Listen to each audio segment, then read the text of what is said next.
এটা আল্লাহর কাছে সন্তান চায়, আবার কোন কবরের কাছে সন্তান চায়, এটা কি সবচেয়ে বড় অপরাধ। ক্বালা সুম্মা আইয়ুন ইয়া রাসূলুল্লাহ, এরপর সবচেয়ে বড় অপরাধ কোনটা? নবীজি বললেন, আনতা কতুলা ওয়ালাদাকা মাখাফাতা আইয়াতআমা মাআক, তোমার সন্তান তোমার প্লেটে খাবে, তোমার খাদ্যে অংশগ্রহণ করবে, এই ভয়ে সন্তান হত্যা করা। এক সন্তান নেওয়ার পর আরেকটা নেও না, এই ভয়ে এই সন্তান হইলে কে খাওয়াবে? হ্যাঁ, সন্তান একটার পর আরেকটা নেয় না, এই চিন্তা, এটা কে খাওয়াবে? নবীজি বলেন, তোমার সন্তান তোমার প্লেটে অংশগ্রহণ করবে, এই ভয়ে তুমি সন্তান নাও না, এটা সন্তান হত্যা করা। আল্লাহ পাক রব্বুল আলামিন বলেন, ওয়ালা তাকতুলু আওলাদাকুম খাশিয়াতা ইমলাক। সূরা বনী ইসরাঈল 31 নম্বর আয়াতে আল্লাহ বলেন, দারিদ্রতার ভয়ে সন্তান হত্যা করবা না। নাহনু নারযুকুহুম, আমি যে সন্তান তোমাকে দেই, এই সন্তানের রিজিক আমি আল্লাহ দান করি। ওয়া ইয়াকুম, শুধু তাই না, তুমি যে আব্বা, তুমি যে বাপ, আর এই মা, এই দোনোজনকেও আমি আল্লাহ রিজিক দান করি। ছেলের রিজিক মেয়ের রিজিক দেয় কে? ছেলে মেয়ের বাপেরও রিজিক দেয় কে? আল্লাহ বলেন, তোমরা দারিদ্রতার ভয়ে সন্তান হত্যা করো না, এই সন্তানের রিজিকও আমি দেই, আর সন্তানদের অভিভাবক যে তোমরা, তোমাদেরকেও আমি আল্লাহ রিজিক দিই। তো সাহাবী বললেন, সুম্মা ক্বালা আইয়ুন ইয়া রাসূল, আম্মা বা'দু ফাআউযু বিল্লাহি মিনাশ শাইতানির রাজীম। বিসমিল্লাহির রহমানির রহিম।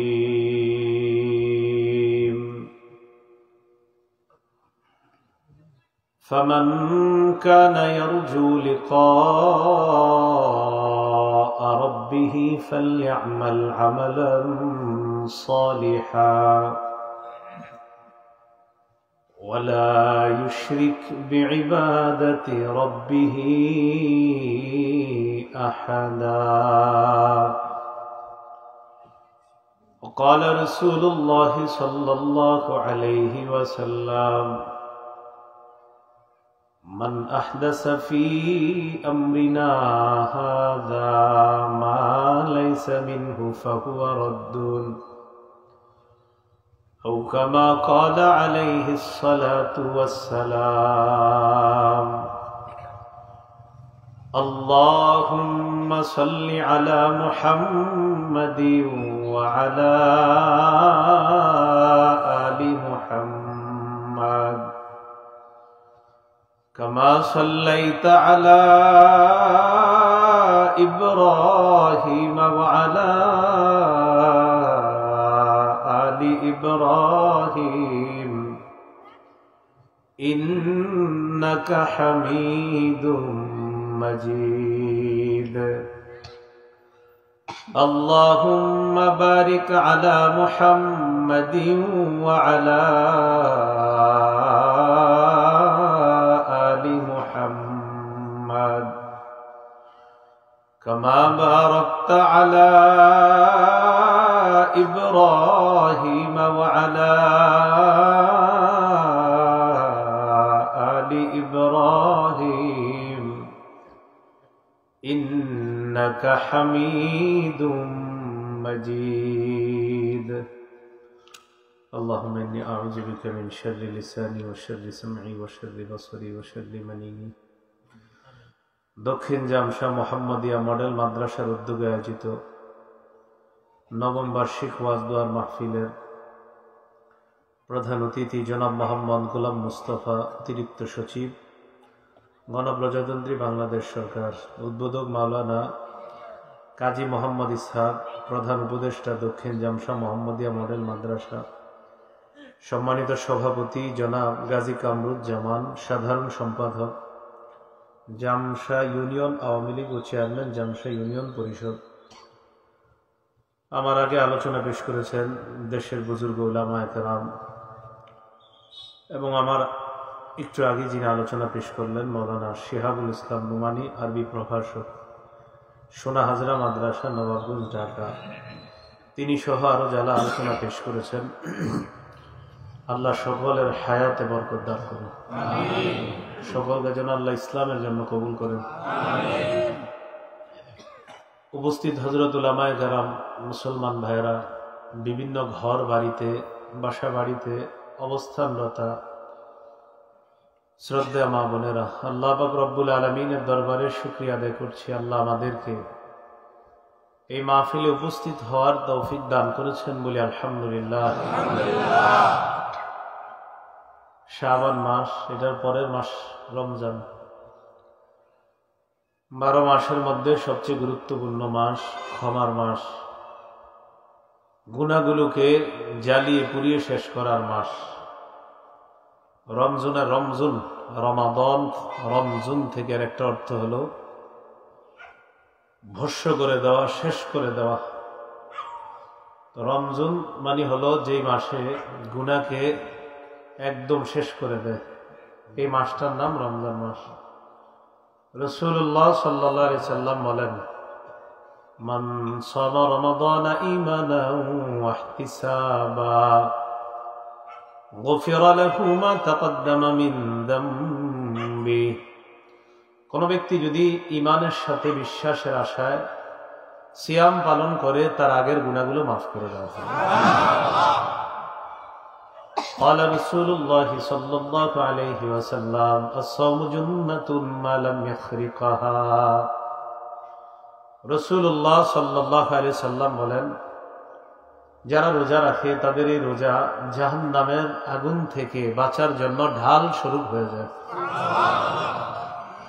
যতক্ষণ না এই রোজাকে ছিদ্র করা না হয়। কি করা না হয়? সাহাবারা বললেন, হুজুর রোজা ছিদ্র হয় কিভাবে?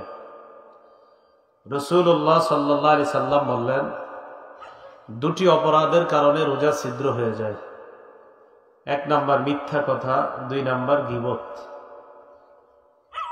মজার ব্যাপার, মানুষ গীবত জিহ্বা দিয়ে করে, মিথ্যা কথা জিহ্বা দিয়ে বলে। তার মানে রোজা নামক ঢাল ছিদ্র হওয়া যে অঙ্গের মাধ্যমে, এই অঙ্গের নাম জিহ্বা। এই জন্য জিহ্বাকে আমরা সর্বপ্রকার গুনাহ থেকে আমরা যেন হেফাজত করতে পারি, আল্লাহ তৌফিক দান করেন। সহিহ ইবনে হিব্বান হাদিসের কিতাব 271 নম্বর হাদিস। এই হাদিসের মধ্যে রাসূলুল্লাহ সাল্লাল্লাহু আলাইহি সাল্লাম ইরশাদ করেন, ইজমানুলি সিত্তাম মিন আনফুসিকুম আজমান লাকুমুল জান্নাহ। তোমরা নিজেদের পক্ষ থেকে আমাকে 6টি জিনিসের নিশ্চয়তা দিয়ে দাও, আমি তোমাদেরকে জান্নাতে নেওয়ার জিম্মাদার হয়ে যাব। 1 নাম্বার উসদুকু ইদা হাদ্দাসতুম, যখন কথা বলো সত্য কথা বলবা। 2 নাম্বার আউফু ইদা ওয়াআদতুম, ওয়াদা করলে পুরা করবা। 3 নাম্বার আদ্দু ইদা তুমিনতুম, আমানত রাখলে আমানত আদায় করবা। 4 নাম্বার গুদ্দু আবসারাকুম, নজর নিচে রাখবা। 5 নাম্বার ওয়াহফাজু ফুরুজাকুম, লজ্জাস্থান হেফাজত করবা। 6 নাম্বার কুফু আইদিয়াকুম, হাতগুলা কাউকে কষ্ট দেওয়া থেকে বাঁচিয়ে রাখবা। 1 নাম্বার সত্য কথা বলবা, 2 নাম্বার ওয়াদা রক্ষা করবা, 3 নাম্বার আমানত আদায় করবা, 4 নাম্বার দৃষ্টি নিচে রাখবা, 5 নাম্বার লজ্জাস্থান হেফাজত করবা, 6 নাম্বার হাতগুলা কাউকে কষ্ট দেওয়া থেকে বাঁচিয়ে রাখবা। আমি নবী তোমাদেরকে জান্নাতে নেওয়ার জিম্মাদার হয়ে গেলাম। 1 নাম্বার সত্য কথা বলবা। মানুষ কথা বলে জিহ্বা দিয়ে, এটা দিয়ে সত্য বলে, মিথ্যা বলে। আমরা যা বলবো সত্য বলবো, মিথ্যা বলবো না, কারণ এই জিহ্বার মিথ্যার কারণে আমার রোজা নামক ঢাল ছিদ্র হয়ে যায়। আল্লাহ ছোট বড় যে কোনো মিথ্যা থেকে আমাদেরকে হেফাজত করেন। قال رسول الله صلى الله عليه وسلم عليكم بالصدق فإن الصدق يهدي إلى البر وإن البر يهدي إلى الجنة। রাসূলুল্লাহ সাল্লাল্লাহু আলাইহি সাল্লাম বলেন, তোমরা সত্যবাদিতা অবলম্বন করো, তোমরা সদা সর্বদা সত্য কথা বলো। সত্য মানুষকে পুণ্যের রাস্তা দেখায়, পুণ্য মানুষকে জান্নাতের রাস্তা দেখায়। আবু বকর সিদ্দিক রাদিয়াল্লাহু তাআলা আনহুর মতো যদি চাই, এই যুগেও আমাদের নামের পরে সিদ্দিক লেখাতে পারি যদি চেষ্টা করি। নবীজি বলেন, ইন্না রাজুলা লা ইয়াসদুকু ওয়া ইয়াতাহাররাস সিদকা হাত্তা ইত্তাবা ইনদাল্লাহি সিদ্দিকা। কোন মানুষ যখন সত্য কথা বলে, বারবার যখন সত্য কথা বলে, এক পর্যায়ে ওই মানুষটার নাম আল্লাহর খাতায় সিদ্দিক লিপিবদ্ধ হয়ে যায়। ওয়া ইয়াকুম আল কাযিবা, মিথ্যা থেকে বাঁচো, ফাইন্নাল কাযিবা ইয়াহদি ইলাল ফুজুর, মিথ্যা মানুষকে পাপাচারের রাস্তা দেখায়। ওয়া ইন্নাল ফুজুরা ইয়াহদি ইলান নার, পাপাচার মানুষকে জাহান্নামের রাস্তা দেখায়।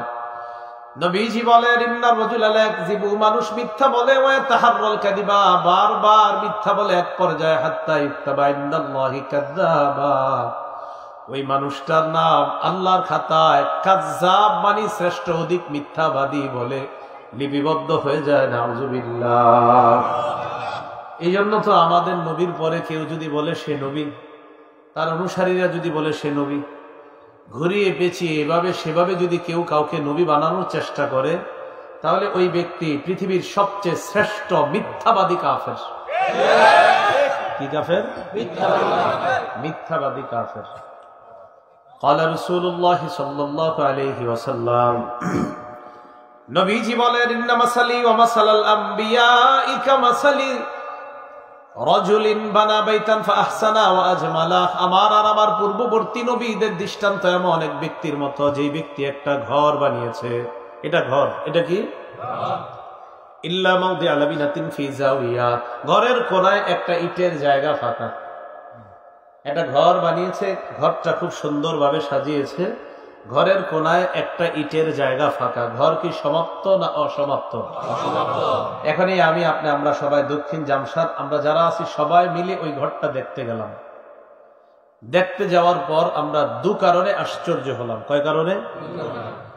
এক নাম্বার, প্রথমে দেখলাম এত সুন্দর ঘর, তাই আশ্চর্য হলাম। দুই নাম্বার, আরো বেশি আশ্চর্য হয়েছে, এই সুন্দর ঘরটার কোণায় একটা ইট কেন লাগাইল না? فقال رسول الله صلى الله عليه وسلم انا تلك اللبنه, শোনা দুনিয়ার মানুষ, আদম নবী থেকে ঈসা নবী পর্যন্ত ঘর আল্লাহ সাজিয়েছেন, ঘরের কোণের ইটা জায়গা ফাঁকা মানে আমি হলাম সেই ইট। আমার মাধ্যমে আল্লাহ পাক রব্বুল আলামিন ওই কোণার মধ্যে ইট লাগিয়ে দিয়ে ওই ঘরের সৌন্দর্যের সমাপ্ত আল্লাহ করে দেয়। এরপর আল্লাহ নবী বলেন আনা খাতামুন নবিয়্যিন লা নাবিয়্যা বাদি, আমি শেষ নবী, আমার পরে আর কোনো নবী নাই। তাহলে আমাদের নবীর পরে যদি কেউ এভাবে সেভাবে ঘুরিয়ে পেঁচিয়ে কাউকে নবী বানায় অথবা নবী দাবি করে, ওই ব্যক্তি সবচাইতে শ্রেষ্ঠ মিথ্যাবাদী কাফের। বলেন কাফিরুন কাযযাব, মানে শ্রেষ্ঠ মিথ্যাবাদী কাফের, অধিক মিথ্যাবাদী কাফের। নবীর যুগে যদি কেউ অন্য কেউ নিজের নবুয়ত দাবি করে, সেটা আমাদের নবীজি থাকতে, তখন তার দাবিটা হবে সে তো কাফেরই, কারণ ওই যুগে কাফের, এটা নর্মাল ব্যাপার। আমাদের নবী এখন দুনিয়াতে নেই। এখন এই মুহূর্তে যদি কেউ কাউরে কোনো গুনায় ওই এলাকায় অমুক চিপায় চুপায় বলে যে অমুকে নবী, এই সেই, তখন এই কথা যদি কেউ বলে, আবার মানুষকে এভাবে সেভাবে বোঝানোর চেষ্টা করা হয়, ওই বোঝানোটাও কুফরি, চেষ্টাটাও কুফরি। অনুসারী যারা, তারাও কাফের, যারা সমর্থন করবে তারাও কাফের, যে দাবি করবে সেও কাফের, যারা পেঁচিয়ে ঘুরিয়ে ফিরিয়ে তাকে আপনার বৈধতা দেওয়ার চেষ্টা করবে, সবাই মিলে মিশেই কাফের। আমাদের নবীর পরে আর কোনো নবী নেই, ব্যাস। তাহলে বলেন তো, মানুষ মিথ্যা বলে কি দিয়ে? জিহ্বা দিয়ে। কেউ যদি নিজের নবুয়ত দাবি করে, কি দিয়ে করবে? তাহলে এই জিহ্বা দিয়ে দাবি করাটা, এটা কি ছোট মিথ্যা না বড় মিথ্যা? মিথ্যা। রোজা ছিদ্র হয় কোন অঙ্গের কারণে? মনে আসেনি? তিরমিজি শরীফের 2406 নম্বর হাদিসের বর্ণনা। এই হাদিসের বর্ণনাকারী সাহাবী উকবা ইবনে আমির রাদিয়াল্লাহু তাআলা আনহু, তিনি বলেন, কুলতু ইয়া রাসূলুল্লাহ মান নাজাত, নবীজিকে আমি বললাম, ইয়া রাসূলুল্লাহ, মুক্তির উপায় কি আপনার কাছে জানতে চাই, মুক্তির উপায় কি আপনার কাছে জানতে চাই।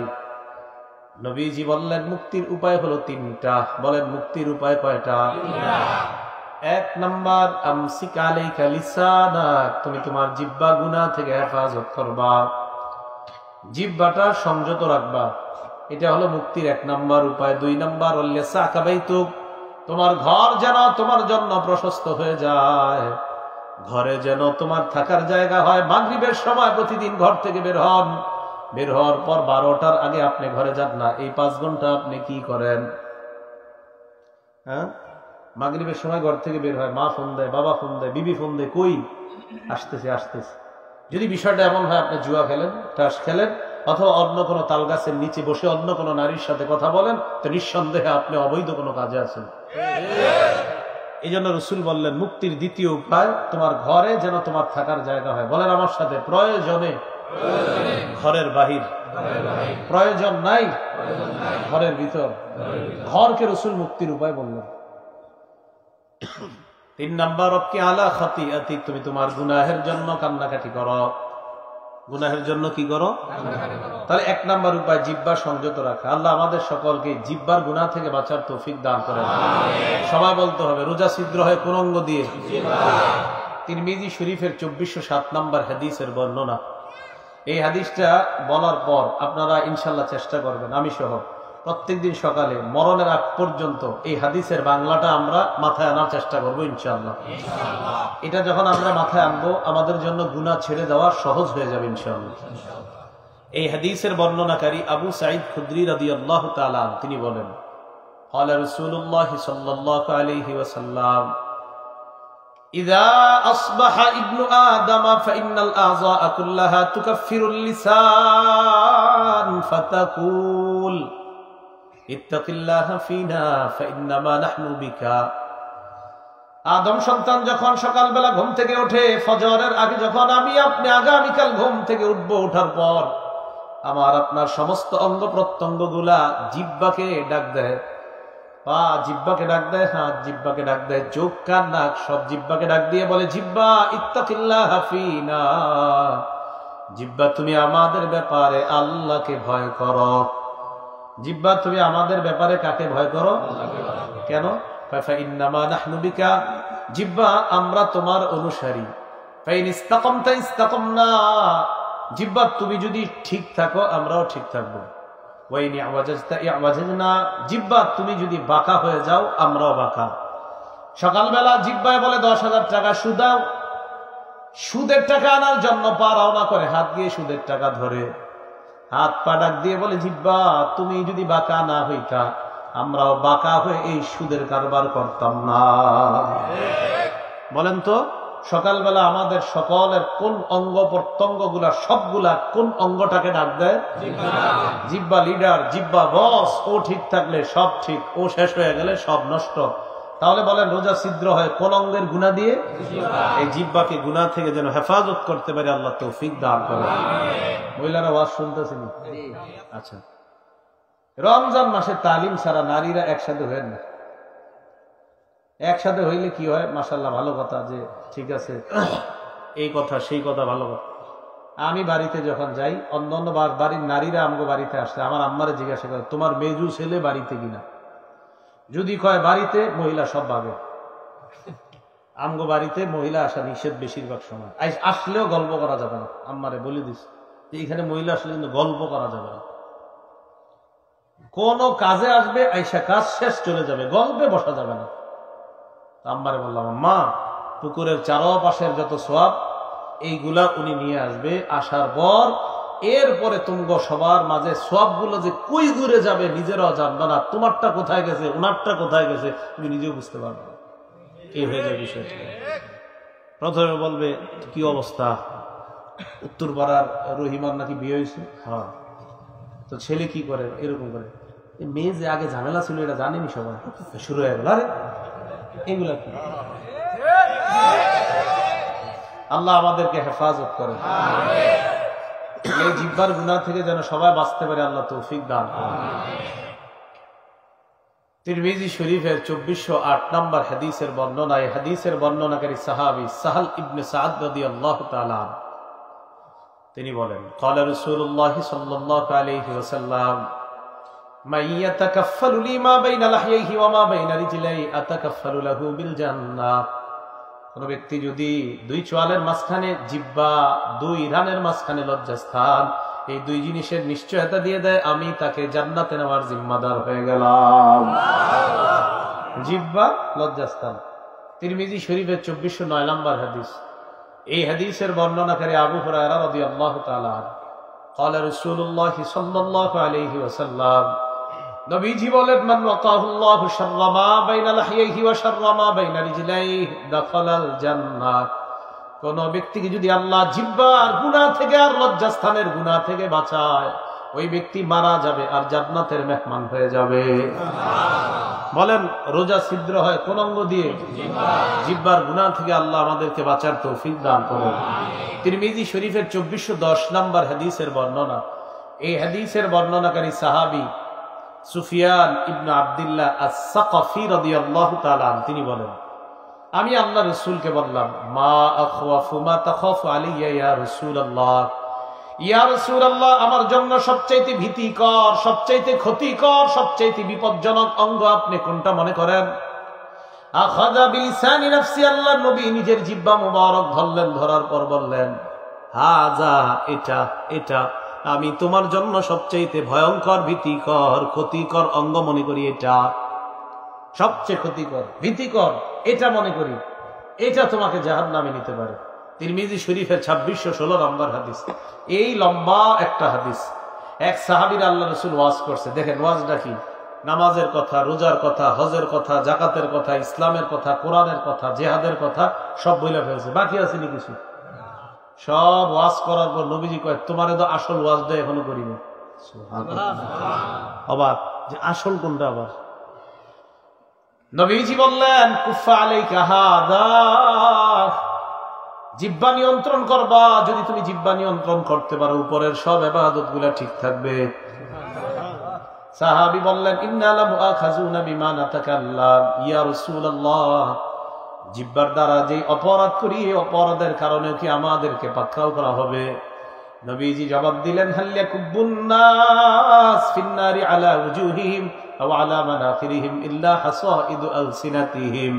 বেশিরভাগ মানুষ জিহ্বার অপরাধের কারণে মাথাটা নিচের দিকে দিয়ে, পাগুলা উপরের দিকে দিয়ে আল্লাহ মুখ থুবড়ে জাহান্নামে নিক্ষেপ করবে। নাউযুবিল্লাহ। বলেন রোজা ছিদ্র হয় কোন অঙ্গ দিয়ে? জিহ্বার গুনাহ থেকে আল্লাহ আমাদেরকে বাঁচার তৌফিক দান করেন। তাহলে রোজার বাকি আর বেশি দিন আছে না? 13 দিন আছে। 13 দিন আছে আর কি। এই রোজার আগে আমরা গুনাহ ছেড়ে দেওয়ার অভ্যাস করবো ইনশাআল্লাহ। আল্লাহর সাথে সাক্ষাৎ সবাই চাই না আমরা? আল্লাহর সাথে যারা সাক্ষাৎ করব, নেক আমলটা শিরিক মুক্ত নেক আমল হতে হবে। কি মুক্ত বলেন তো? শিরিক মুক্ত নেক আমল নিয়ে যদি আল্লাহর কাছে যেতে পারি, তাহলে আল্লাহর সাথে আমাদের সাক্ষাৎ হবে ইনশাআল্লাহ। রমজানের আগে এখন থেকে কয়েকটা বিষয় ছেড়ে দেওয়ার প্র্যাকটিস করবেন। এক তো শিরিক চিন্তাও করা যাবে না। 2 নাম্বার বেদাত। বলেন 1 নাম্বার শিরিক, 2 নাম্বার বেদাত।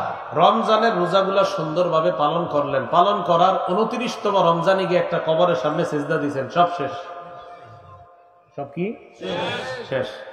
এই জন্য নেক আমল নষ্ট করা যাবে না শিরিকের মাধ্যমে। শিরিকের ব্যাপারে 10টা কথা আমরা মনে রাখবো। বলেন কয়টা? 10টা।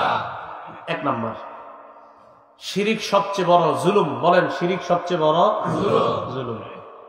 সূরা লুকমানের 13 নাম্বার আয়াতে আল্লাহ বলেন, ওয়াইদ ক্বালা লুকমানু লিবনিহি ওয়া হুয়া ইয়াইযুহু ইয়া বুনাইয়া লা তুশরিক বিল্লাহ। ওই সময়কে স্মরণ করুন যখন লুকমান তার সন্তানকে ওয়াজ করতে করতে বললেন, সন্তান তুমি আল্লাহর সাথে শিরিক করো না, শিরিক সবচেয়ে বড় জুলুম। বলেন শিরিক সবচেয়ে বড় জুলুম। 2 নাম্বার, যে ব্যক্তি শিরিক করে এই ব্যক্তির জন্য আল্লাহ জান্নাত হারাম করে দেয়। যে ব্যক্তি শিরিক করে তার জন্য আল্লাহ জান্নাত কি করে দেয়? হারাম করে দেয়। সূরা মাইদা 72 নাম্বার আয়াতে আল্লাহ পাক রব্বুল আলামিন বলেন, ইন্নাহু মান ইউশরিক বিল্লাহি ফাকাদ হারামাল্লাহু আলাইহিল জান্নাহ ওয়া মাওয়াহুন নার ওয়া মা লিয-যালিমিনা মিন আনসার। সূরা মাইদা 72 নাম্বার আয়াত। আল্লাহ বলেন, যে ব্যক্তি আল্লাহর সাথে শিরিক করে আল্লাহ তার জন্য জান্নাত হারাম করে দেয়, তার ঠিকানা হলো জাহান্নাম। জালেমদের জন্য কোনো সাহায্যকারী নাই। বলেন জালেমদের জন্য কোনো কি নাই? তাহলে শিরিকের দ্বিতীয় কথা জানলাম আমরা, যে ব্যক্তি শিরিক করে তার জন্য জান্নাত কি হয়ে যায়? হারাম। তাহলে পুরা রমজান মাস রোজা রাখলে আর শিরিক করলে রোজা থাকবে, জাহান্নামের ডাল থাকবে না শেষ হয়ে যাবে? ছিদ্র তো পরে, ছিদ্র তো ডাল থাকলে হবে, ডালই তো থাকবে না। ডাল কি হবে না? থাকবে না। 3 নাম্বার, যে ব্যক্তি শিরিক করে তার সব আমল বরবাদ হয়ে যায়, নষ্ট হয়ে যায়। বলেন, যে শিরিক করে তার আমল কি হয়ে যায়? সূরা জুমার 65 নম্বর আয়াতে আল্লাহ বলেন, ওয়ালাকাদ উহিয়া ইলাইকা ওয়া ইলাল লাযিনা মিন ক্বাবলিক লাইন আশরাকতা লায়াহবাতান্না আমালুকা ওয়া লাতাকুনান্না মিনাল খাসিরিন। হ্যাঁ, নবী আপনার প্রতি ওহী প্রেরণ করা হলো, আপনার পূর্ববর্তী নবীদের প্রতি ওহী প্রেরণ করা হলো, লাইন আশরাকতা, যদি আপনি শিরিক করেন, লায়াহবাতান্না আমালুকা, আপনার সব আমল বরবাদ হয়ে যাবে, নষ্ট হয়ে যাবে। কার এই কথাটা বলছে? নবীজিরে আল্লাহ কয়, আপনি যদি শিরিক করেন আপনার আমলও শেষ। তা আমল কি অবস্থা হবে? শিরিকের ব্যাপারে 4 নাম্বার কথা, শিরিকের অপরাধ আল্লাহ ক্ষমা করে না। বলেন, শিরিকের অপরাধ আল্লাহ ক্ষমা করে না। সূরা নিসা 48 নম্বর আয়াতে আল্লাহ বলেন, ইন্নাল্লাহা লা ইয়াগফিরু আন ইউশরাকা বিহি ওয়া ইয়াগফিরু মা দুনা যালিকা লিমান ইয়াশা। আল্লাহ পাক রব্বুল আলামিন বলেন, ইন্নাল্লাহা লা ইয়াগফিরু আন ইউশরাকা বিহি ওয়া ইয়াগফিরু মা দুনা যালিকা লিমান ইয়াশা। নিশ্চয় আল্লাহ ওই ব্যক্তিকে ক্ষমা করে না যে ব্যক্তি আল্লাহর সাথে শিরিক করে। ওয়া ইয়াগফিরু মা দুনা যালিকা লিমান ইয়াশা, শিরিকের নিচে যত অপরাধ আছে সমস্ত অপরাধ আল্লাহ ক্ষমা করে দেয়। ওয়া মান ইউশরিক বিল্লাহ, যে ব্যক্তি আল্লাহর সাথে শিরিক করে, ফাকাদ ইফতারা ইসমান আযীমা, ওই ব্যক্তি সবচেয়ে বড় পাপ করে। বলেন, ওই ব্যক্তি সবচেয়ে বড়। এই হলো শিরিকের ব্যাপারে 4 নাম্বার কথা। শিরিকের ব্যাপারে 5 নাম্বার কথা, শিরিক সবচেয়ে বড় অপরাধ। বলেন, শিরিক সবচেয়ে বড় অপরাধ। সহিহ বুখারীর 6861 নাম্বার হাদিসের বর্ণনা। এই হাদিসের বর্ণনাকারী আব্দুল্লাহ ইবনে মাসউদ রাদিয়াল্লাহু তাআলা আনহু, তিনি বলেন, قال رجل يا رسول الله أي الذنب أكبر عند الله। এক ব্যক্তি আল্লাহ নবীকে বললেন, ইয়া রাসূলুল্লাহ, আল্লাহর কাছে সবচেয়ে বড় অপরাধ কোনটা? নবীজি বললেন, আনতা দুআ লিল্লাহি নিদ্দান ওয়া হুয়া খালাকাকা। আল্লাহ তোমাকে বানাইছেন, আল্লাহ তোমাকে সৃষ্টি করলেন, এই আল্লাহর সাথে অন্য কাউকে সমকক্ষ হিসাবে নির্ধারণ করা, এটা আল্লাহর কাছে সবচেয়ে বড় অপরাধ। আপনি আল্লাহরেও ডাকেন, আবার পাশে আরেকজনকে ডাকেন। আপনি আল্লাহরে বললেন, আল্লাহ আপনি আমারে সন্তান দেন, আল্লাহ আপনি আমাকে ছেলে দেন, আল্লাহ আপনি আমাকে মেয়ে দেন। এই কথা আল্লাহরে বইলা সকালবেলা আবার কবরের সামনে দাঁড়ায় বললেন, ও কবরওয়ালা আমারে ছেলে দাও মেয়ে দাও। তা আল্লাহরে বললেন ছেলে দিতে মেয়ে দিতে, তো আল্লাহরে বইলা কবরওয়ালারে কেন বললেন? আর কবরওয়ালারে বইলা আবার আল্লাহরে বললেন কেন?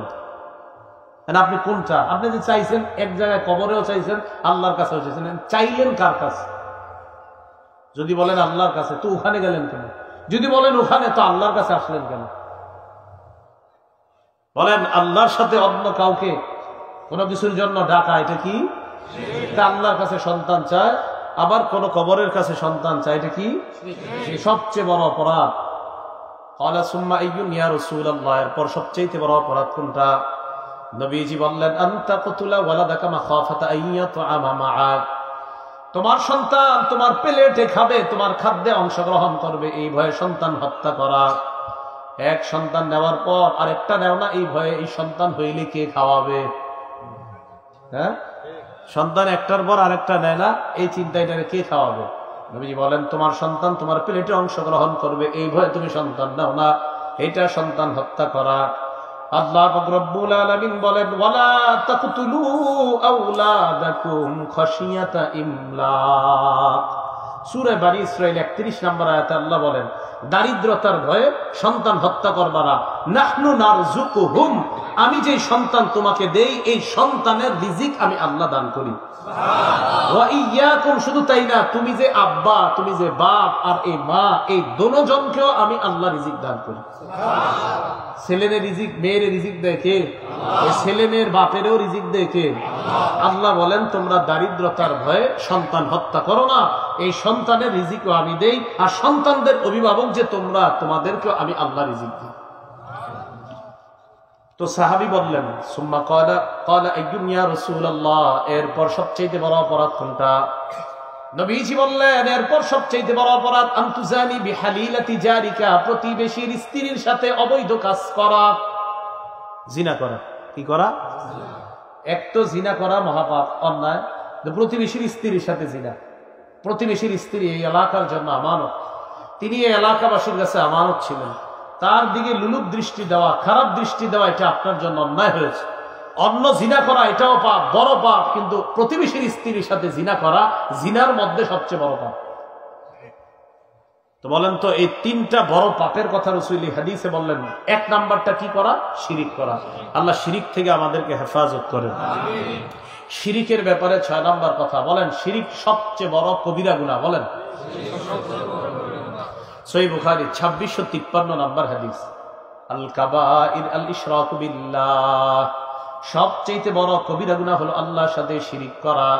2 নাম্বার ওয়া উকুকুল ওয়ালিদাইন, পিতামাতার সাথে নাফরমানি করা। 3 নাম্বার ওয়াকাতুন নাফসি, অন্যায় ভাবে কাউকে হত্যা করা। 4 নাম্বার ওয়াল ইয়ামিনুল গুমুস, মিথ্যা শপথ করা। ভাই মালটা কত? 200 টাকা দিবেন, মিষ্টি হবে তো? আল্লাহর কসম মিষ্টি হবে, আপনি নেন। একটা মালটা সামান্য যদি আপনি টক পান সবটি ফেরত দিন। শপথ কইরা বিক্রি করে ফেলছে। এই বেচারা বাড়িতে গিয়ে দেখে একটা না সবগুলো টক। মালটা যে 20 বছর 10 বছর বেশি, উনি কিন্তু জানে কোন মালটাগুলা টক হবে আর কোনগুলা মিষ্টি হবে, এটা বুঝে ওনার অভিজ্ঞতার আলোকে। এরপরে মিথ্যা শপথ করে তার এই মালটাগুলা বিক্রির জন্য একটা মানুষকে বোকা বানিয়ে মালটাগুলা দিয়ে দিস। রসুল কবিরা গুনার 4 নাম্বার সিরিয়ালে বলছে মিথ্যা শপথ করা।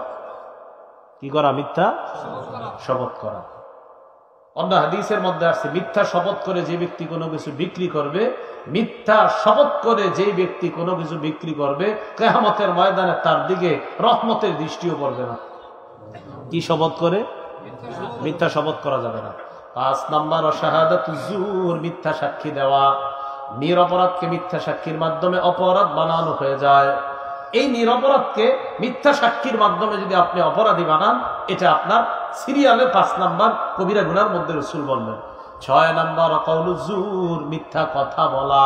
বলেন কি বলা? মিথ্যা কথা বলা। তাহলে আল্লাহ আমাদের সকলকে শিরিক সহ সকল কবিরা গুনাহ থেকে বাঁচার তৌফিক দান করেন। আমিন।